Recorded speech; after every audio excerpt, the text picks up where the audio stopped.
Today, our verse is Exodus chapter 20, verse 13.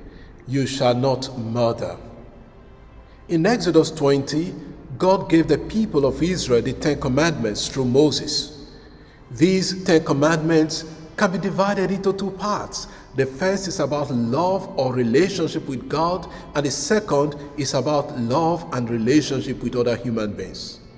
Today's verse is from the second part, and it is the seventh commandment according to the order of the commandments in the Catechism of the Catholic Church, because in other traditions, like the Protestant traditions, there is a different way of numbering the commandments.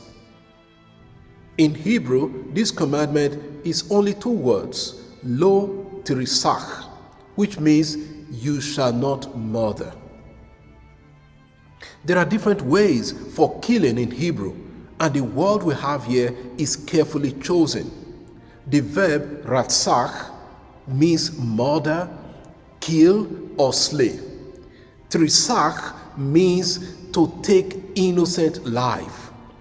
Ratzach is never used in the legal sense or in the military sense. There are other Hebrew words for death sentence or killing in a war situation by a soldier. The word is also not used for the hunting or killing of animals. Therefore, this commandment is against the unlawful taking of an innocent life, the life of a human being, the premeditated killing or taking of an innocent life, and the deliberate killing of an enemy. This commandment also refers to any act that endangers human life, whether carelessness, like we find in Deuteronomy chapter 22, verse 8, hatred, anger, or revenge, like we find in Leviticus chapter 19, verse 17 and 18. The life of a human being is sacred, and taking the life of a person created in the image of God was tantamount to killing God's image. To protect human life is to show reverence for God who created that life.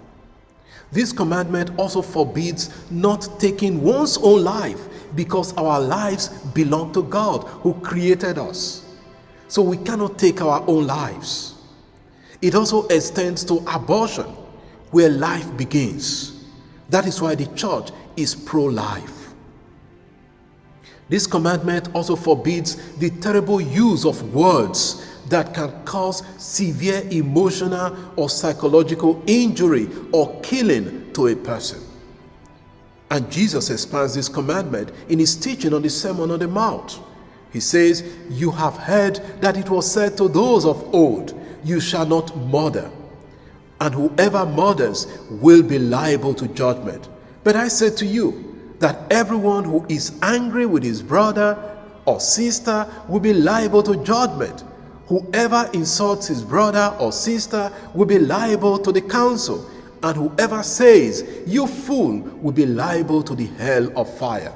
Matthew chapter 5, 21 to 22. Therefore, Jesus considers anger against another person or insults or derogatory words as killing that person. And so we must avoid those things. Lord, help us to avoid killing or destroying our lives in any form, always remembering that all life belongs to you, since we are created in your image and likeness. Amen. God bless you, and I wish you a lovely day.